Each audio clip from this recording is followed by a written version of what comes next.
Hello friends, welcome back to my channel. आज हम देखेंगे क्लास 9th हिंदी व्याकरण का अध्याय 2 वाक्य अर्थ की दृष्टि से वाक्य पार्ट सेकेंड। वाक्य के अंग। वाक्य के प्रमुख दो अंग होते हैं, पहला उद्देश्य, दूसरा विधेय। पहला उद्देश्य, यह वाक्य का वह अंग है जिसके बारे में कुछ कहा जाए, जैसे कबीर इंजीनियर है। उपरोक्त वाक्य में कबीर उद्देश्य है। उद्देश्य वाक्य का वह अंग होता है जिसके बारे में कुछ कहा जाता है, जैसे यहाँ पर कबीर इंजीनियर है, इसमें कबीर उद्देश्य है। दूसरा विधेय, यह वाक्य का वह अंग है जो उद्देश्य के विषय में बताता है, जैसे लेखकों ने पुस्तक लिख दी है। उपरोक्त वाक्य में पुस्तक लिख दिए हैं विधेय है। विधेय वाक्य का वह अंग होता है जो उद्देश्य के बारे में बताता है, उसके विषय के बारे में बताता है, जैसे लेखक ने पुस्तक लिख दिए हैं। यहाँ पर पुस्तक लिख दिए हैं विधेय है और लेखक उद्देश्य है। यहाँ पर इंजीनियर है विधेय है, कबीर उद्देश्य है। वाक्य के भेद तथा प्रभेद। पहला रचना की दृष्टि से, दूसरा अर्थ की दृष्टि से। हमें क्लास 9th में अर्थ की दृष्टि से वाक्य के प्रभेद पढ़ने हैं। अर्थ की दृष्टि से वाक्य 8 प्रकार के होते हैं। पहला विधानवाचक वाक्य, दूसरा विधिवाचक वाक्य, तीसरा इच्छावाचक वाक्य, चौथा संदेहवाचक वाक्य, पांचवा संकेतवाचक वाक्य, छठा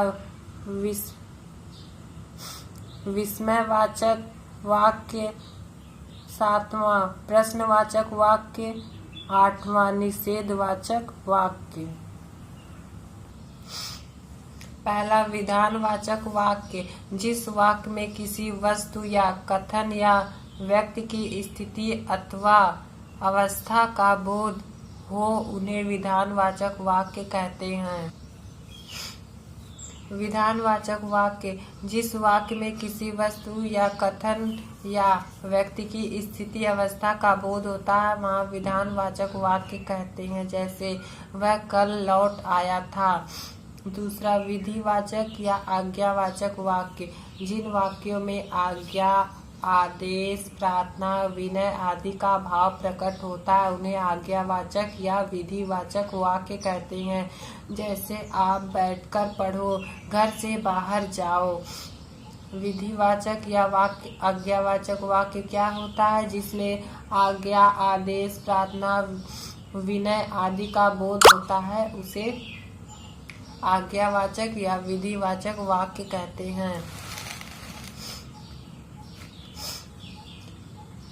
तीसरा इच्छावाचक वाक्य, जिन वाक्यों से वक्ता अपनी इच्छा को व्यक्त करता है, वे इच्छावाचक वाक्य होते हैं। जिन वाक्यों में बोलने वाला अपनी इच्छाओं को व्यक्त करता है या बताता है, उसे इच्छावाचक वाक्य कहलाते हैं।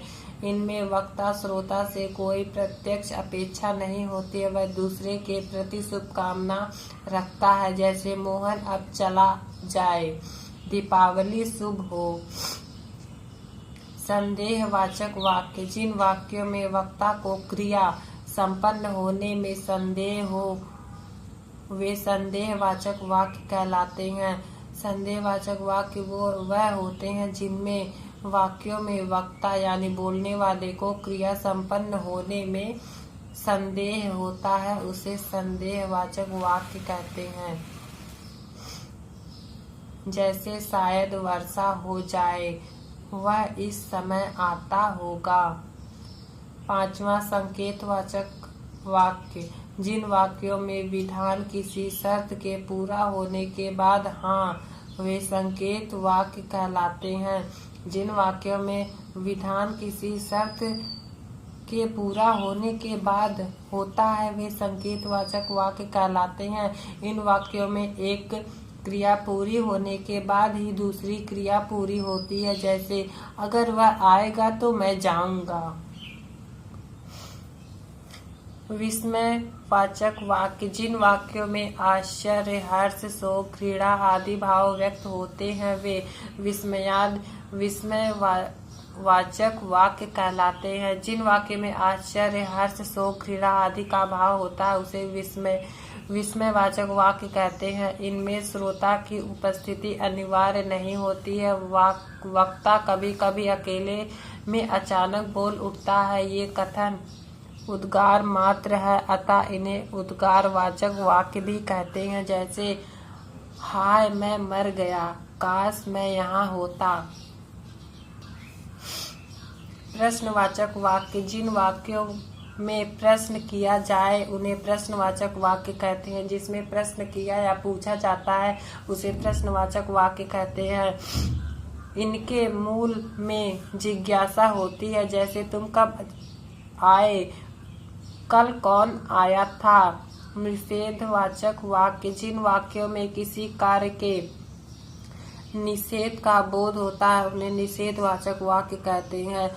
निषेध का अर्थ होता है नहीं, नहीं का बोध होता है। जिन वाक्यों में किसी कार्य के ना होने का बोध होता है उसे निषेधवाचक वाक्य कहते हैं। जैसे मैं कल आगरा नहीं जाऊंगा, अब तुम मत खेलो। Thank you.